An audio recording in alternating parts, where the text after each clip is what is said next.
जय श्री राधे राधे दोस्तों, आप सभी का आपके अपने YouTube चैनल अध्यात्म भक्ति में बहुत बहुत स्वागत है। आइए आज आप सब सुनेंगे माघ मास महात्म्य में 21वें अध्याय की कथा। अब तक यदि आपने पिछले अध्यायों की कथा का श्रवण नहीं किया हो तो चैनल पर वीडियो अपलोड है, आप वहां से पिछले अध्यायों की कथा का श्रवण कर सकते हैं।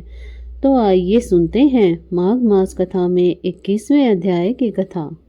तो बोलिए प्रेम से भगवान विष्णु की जय, माता लक्ष्मी की जय, सर्व देवी देवताओं की जय। ब्राह्मण वेद निधि को उनके पुत्र और गंधर्व कन्याओं की मुक्ति का उपाय बतलाते हुए महर्षि लोमेश ने कहा, वेद निधि, यदि ये पिशाच योनि को प्राप्त गंधर्व बालाएं तथा आग्नेय मेरे साथ प्रयागराज चलकर विधि पूर्वक माघ स्नान करें, तब माघ मास के अंत में इन्हें अवश्य ही मुक्ति प्राप्त हो जाएगी।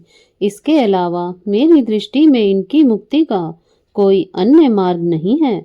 पाप तथा शाप की शांति माघ मास में तीर्थ पर जाकर स्नान करने से होती है।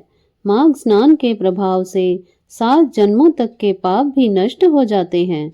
विभिन्न नदियों और तीर्थों में स्नान का महात्म्य बतलाते हुए महर्षि लोमस ने कहा, विप्रवर, सरयू, गंडकी, चंद्रभावन, महानदी, स्वर्गभद्रा, कृष्णा, कावेरी, सरस्वती, ताप्ती, गोदावरी, पयोष्णी, कृष्णवेणिका तथा तुंगभद्रा इत्यादि महानदियों में माघ स्नान करने से स्वर्ग लोक प्राप्त होता है।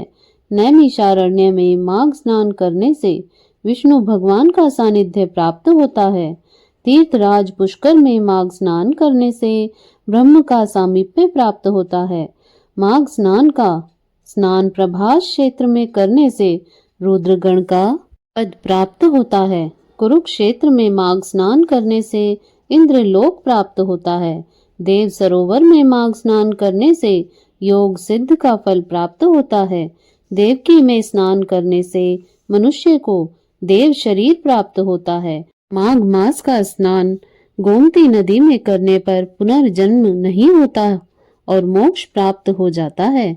महाकाल, ओंकारेश्वर, अमरेश्वर, नीलकंठ, अब्रुद्र तथा हेमकूट में स्नान करने से ऐश्वर्य सहित रुद्रलोक प्राप्त होता है। प्रयागराज में तो माघ मास में मात्र 3 दिन तक स्नान करने पर महापापी भी मुक्ति पा जाते हैं तथा देवलोक में देवताओं के समान सभी सुख प्राप्त करते हैं। हे वेद निधि, एक समय ब्रह्मा जी ने समस्त तीर्थों, व्रतों, दानों, तपों तथा यज्ञों को एक पलड़े में तथा प्रयागराज के माघ स्नान का फल को दूसरे पलड़े में रखकर तोला था। तब माघ स्नान का पलड़ा ही भारी रहा, अतएव इसे सर्वाधिक फलदायी जानना चाहिए। इसके विषय में मुझे एक छोटा सा आख्यान याद आ गया है, वह मैं तुमसे सुनाता हूँ। इसे ध्यान पूर्वक सुनो। अत्यंत प्राचीन काल का वृतांत है। अवंती राज्य में वीरसेन नामक एक धर्मात्मा राजा राज्य करता था। उसने नर्मदा नदी के तट पर राजसू यज्ञ किया था। उसने 16 अश्वमेघ यज्ञ भी किए थे तथा इन यज्ञों में उसने अतिथियों तथा अभ्यागतों को स्वर्ण एवं आभूषणों का अवर्णीय दान दिया था। हे विप्र, उस धर्मात्मा राजा ने पर्वतकार अन्न के ढेर ब्राह्मणों को दान में दिए थे।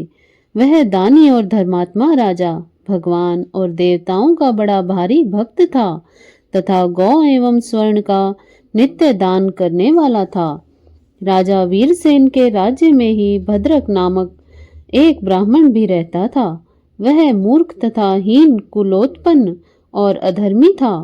अज्ञानी होने के कारण वह कृषि कार्य करके अपना भरण पोषण करता था, परंतु यह कार्य भी अधिक दिनों तक नहीं कर सका।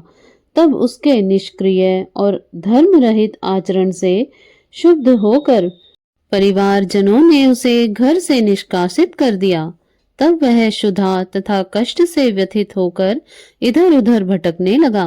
हे विप्रवर, एक दिन तीर्थयात्रियों का एक दल स्नान के लिए प्रयागराज जा रहा था। भद्रक भी उन्हीं के साथ हो लिया। वह मार्ग में हरि कीर्तन तथा हरि कथा सुनाता हुआ उन तीर्थयात्रियों के साथ प्रयागराज पहुंच गया। वहां पहुंचकर भद्रक ने माघ की एकादशी से लेकर लगातार 3 दिनों तक नियम एवं निष्ठा पूर्वक माघ स्नान किया। यही नहीं बल्कि उसने श्रम कार्य कर कुछ द्रव्य भी अर्जित किया और इस द्रव्य से कुछ दान भी किया। प्रयागराज में माघ स्नान में 3 दिन के स्नान से ही उसका हृदय परिवर्तन हो गया। उसने संकल्प लिया कि अब वह आजीवन चोरी, निंदा, द्वेष, ईर्ष्या इत्यादि अपकर्मों से मुक्त होकर इंद्रियों को वशीभूत रखकर जीवन व्यतीत करेगा। सत्य और अहिंसा का पालन करते हुए शुभ कर्मों में लीन रहेगा। आगे उसने संकल्पानुसार ही जीवन व्यतीत किया। उसने भिक्षा वृत्ति तथा दान इत्यादि लेने को त्याग कर कठिन श्रम करके जीवन व्यतीत करते हुए परोपकारी जीवन बिताया। अपनी परोपकारी वृत्ति तथा ईश्वर भक्ति के कारण भद्रक संपूर्ण प्रांत में लोकप्रिय तथा श्रेष्ठ सम्मान को प्राप्त करता गया।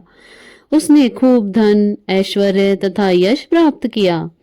पृथ्वी पर लंबा और ऐश्वर्यपूर्ण जीवन बिताने के पश्चात देवयोग से राजा वीरसेन तथा भद्रक की एक ही समय में मृत्यु हो गई।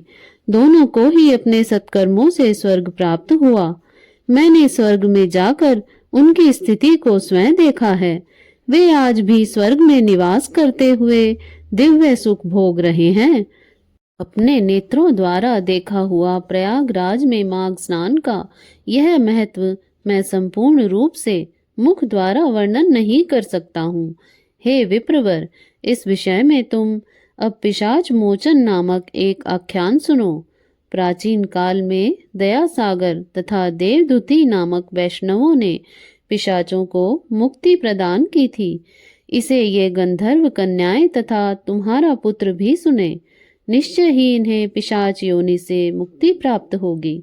इति श्री पद्म पुराणे माघ महात्म्य 21वां अध्याय समाप्त है। तो बोलिए प्रेम से भगवान विष्णु की जय, माता लक्ष्मी की जय, सर्व देवी देवताओं की जय।